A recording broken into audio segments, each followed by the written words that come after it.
धर्मक्षेत्रे कुरुक्षेत्रे समवेतायुत्सवः मामकः पांडवाश्चैव किम कुर्वत संजय। यहीं पे उन्होंने एक स्प्लिट कर दिया। Shastra is only wanting to know what is happening in the battlefield. He's curious a cat. He wants to know. He just wants to be updated with what and how. दो जगह के war होता है. एक is happening externally outside your body. Every single day you are facing these things. You are on a ranbhumi of fear, insecurity. Your ranbhumi is your mind. Your battlefield is your mind. इस person के against कौन खड़ा है on that battlefield of Kurukshetra. अब ये भी देखें तो ऐसा नहीं है that Krishna did not try to stop the war, because this question comes out many a times that why was this war not stopped? Dhritarashtra, Sanjay, Arjun and Krishna, these are all characters, but in the entire Mahabharata every character plays a very very important role in your mind, in your being. It will symbolize a particular essence of your being, and we'll speak about it as we do. जब हम गीता पढ़ते हैं तो ये बात समझना जरूरी है कि आप किस किरदार से गीता को समझना चाहते हैं. What do you want to understand it as? Now there is Arjun in this, there is Krishna in this, there is Sanjay and there is Dhritarashtra. Main four characters who are hearing, listening, seeing the Gita. And there are entire Mahabharata that is happening, all with interesting characters. अब ये देखिए, जब धृतराष्ट्र गीता सुनते हैं, he is hearing it through Sanjay. Now Sanjay is telling it because he is seeing it from his divya drishya, that means his vision, his divine vision. Dhritarashtra is only wanting to know what is happening in the battlefield. He is curious a cat. He wants to know. He just wants to be updated with what and how. Sanjay, however, he is reciting the content. He is just telling what is happening. He is not interested. He is very neutral about it. But Krishna is telling, and Arjun, who is on the receiving end of the Bhagavad Gita, he is an actual seeker. He wants to understand. He wants to know. He wants to decode the information. Now you decide how you want to decode this entire information of Bhagavad Gita. And any information, do you just want to take it and for your knowledge sake, or do you want to really integrate it in your life? Now that choice I leave to you. Now when we begin Gita, you have to understand Arjun, okay? So he is somebody who has no judgment. He doesn't want to put any barriers in front of him saying कि मुझे ये सही नहीं लगता या वो सही नहीं लगता. He is hearing everything without a judgment to whatever Krishna is saying. And of course, he's questioning him accordingly and getting his answers. Now, another thing we need to understand when we look at the war, दो जगह के war होता है. एक is happening externally outside your body, and every day you're in a war. Every single day you are facing these things. When you externally, there's a war between relationships and family, and it can be with your colleagues, it can be a professional life. Internally, also you're having a psychological warfare. You are on a ranbhumi of fear, insecurity. Your ranbhumi is your mind. Your battlefield is your mind. How you're thinking, what you're thinking, what are the triggers of my pain points. अब इस रणभूमि को देखते हैं that it is internally and externally. ये हमने already decide कर चुके हैं. There are two places that this battle is being fought. Now let us look at this. What is happening in that रणभूमि? रणभूमि कहाँ है? कुरुक्षेत्र है, धर्मक्षेत्र है, राइचियस लैंड पे जहाँ पे ये वॉर खेला, युद्ध लड़ा जा रहा है. नाउ वॉर दो लोगों के अंदर होता है, और इस वॉर में भी दो पार्टीज हैं. One party is Kuru clan, one party is Pandav. Now इन दोनों को अगर हम अलग करते हैं तो समझना, we have to understand that when we look at Pandavas, we are looking at the righteousness.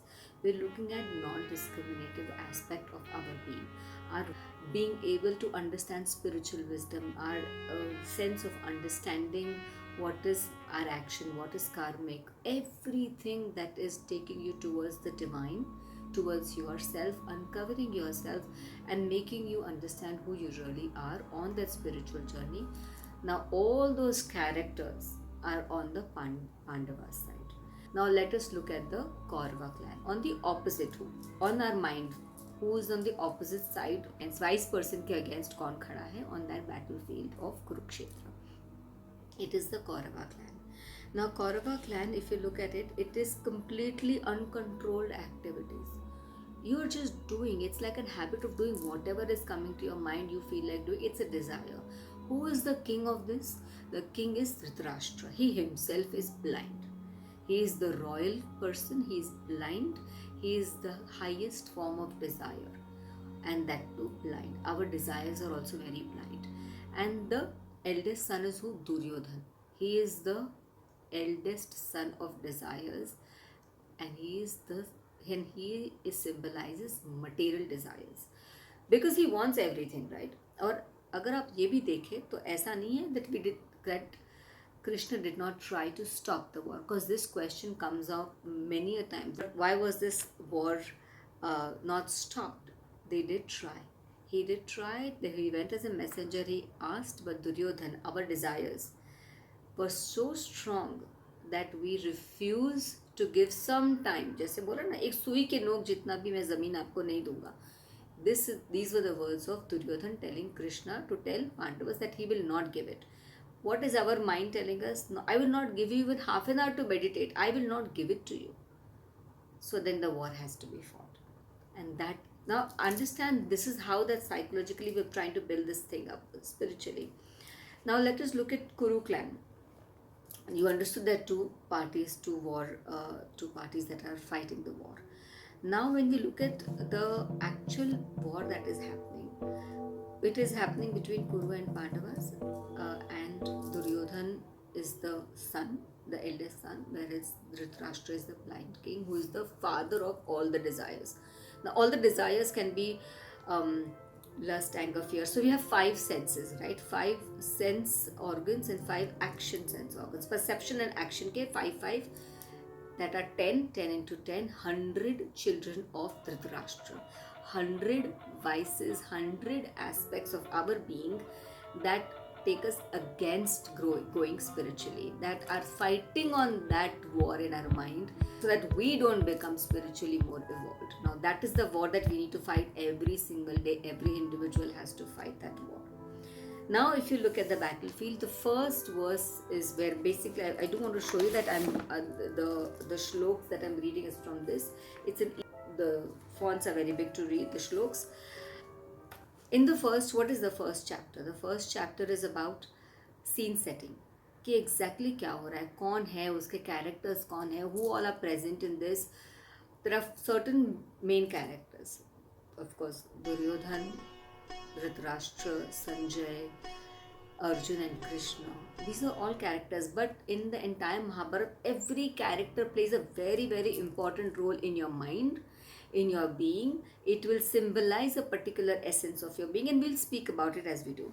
The first chapter is the only verse, the first verse is the only verse where Dhritarashtra, the blind king, is asking. Now he is asking Sanjay, because Sanjay can see, he can see dur ka bhi, he has the divya drishti, he has the divine vision.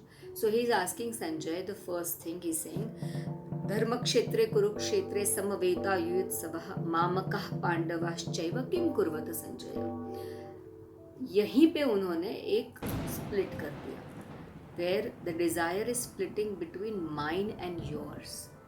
You see this? So when the desire comes in play, attachments come in play, jealousy comes in play, fear comes in play, all of that comes in play, because in the first verse only he splits. He says, Sanjay, tell me exactly on the land of Kurukshetra what is really happening between my sons and Pandav's sons. He separated the two over here. यहीं पे एक duality लाके खड़ी कर दी. And then of course, Sanjay speaks later, and then he's starting to tell what is happening. हो रहा ये, just to understand the base of Sanjay is seeing that Duryodhan has gone to Dronacharya, and he's now talking to Acharya Dronacharya. Now who is Dronacharya? एक तो Duryodhan, we've understood, he is the first offspring, material desire of the blind king, of all, the king of desires. Now Dronacharya कौन है? Dronacharya is the samsara, because he is good, bad, both together. He has taught the Kauravas also, he's taught the Pandavas also. He's taught both the parties. He's a teacher to both. That is why he is the sansar. He is the good and the bad both. and he's telling he's going to Dronacharya and then starting a conversation. अब पहले ही इसमें उन्होंने उनको क्या किया, he's trying to coax him, he's trying to poke. How many times do we poke and push our and understand our material desires and see our sansar and see somebody's got a better stuff than me, somebody's got a better car, a better social media account, etc. And then that's what we do, right? So he's also going and he's poking Dronacharya and saying, look at those people, they have got such nice formation, they have such strong warriors. And then he will suddenly twist and he'll say, but we are no less, we are also very good. He will then boost the ego and then make an arrogant statement of saying, but we are no less. And this is what will happen when he's setting the scene. First thing he tells Dronacharya is, look at that entire army on the opposite side. It's such a huge, grand army there. And there is your son, your friend's son, Draupad's son. And he's saying, look at, he's your friend's son, right? So he's there. He's kind of done the entire formation of the army. And then he will start telling about every person who is there in that army. And he explains, look at this person, look at Arjun, look at Bhim, look at Drishtaketu, look at Chekitana, look at Yuyudhana, look at Kashi Rajesh. He will say he will pinpoint every person and say, oh, how nice that person is, how brave that person is. But I want to tell you one very important thing, that when we look at Gita and we are setting the scene, right? So when we look at Gita and set the scene, एक चीज इसको introspect अगर हम spiritually करते हैं तो उसको किस तरीके से एवरी कैरेक्टर को समझना जरूरी है. Now let us look at Arjun. Arjun is an archer. He is non-discrimination, he is non-judgmental, he is a person who has extreme amount of focus. Then he speaks about Bhima. Now Bhim in our mind is about life, about control. He's controlling everything in he's controlling his anger, he's strong and still there is control. Then there is Yuyudhana he speaks about. There's also Yuyudhana there. He is our divine devotion towards our being, towards our God. Then there is Virata, who is the samadhi aspect of our being. Then there is Draupada, who is dispassion, no interest towards material or physical wealth. Then there is Drishtaketu, which is mental resilience of our being. हमारे अंदर जो mental resilience है वो दृष्टकेतु है. Chekitana क्या है? Spiritual memory. Whatever lessons we've learned, how we've learned it, that aspects looks at Chekitana. Then Kashi Rajyasya is the king of Kashi. He is the king of that place. So he's descriptive, understanding, pure intelligence. Then he speaks about Purujit, who is the conqueror of mental issues, mental disturbances. Then he's talking about Shaibya. He is the power of mental adherence. Then he's also talking about Kashi Bhoja, which means the right posture. Then he's talking about Abhimanyu, the son of Subhadra, the sister of Krishna. He's talking about him and how he is there. He is the aspect of self-mastery. Of course, we know that Abhimanyu learned how to get into the Chakravyuh from the womb of the mother. So he is the master of self-mastery. He knows how to do things. And of course, there are 5 sons of Draupadi and every manifestation of awakened spinal chakras. So the entire spiritual system, your entire complete combination is there on one side. And now he will very smartly twist the thing and go back to Dronacharya and tell him, but I'll tell you who all we also have. No, we are also no less. He is trying to coax, he's trying to ego boost, he's trying to make himself better. He's being very pompous about it so that he feels the pride and the ego and they can fight a good battle. Understand this. Today I want you to think, what is it in our mind? How is your battlefield? What is your ranabhumi? What are the things that you are fighting on an everyday basis? When you look at things, do those two aspects in your life collide during the times that you take decisions? I want you to think about that today.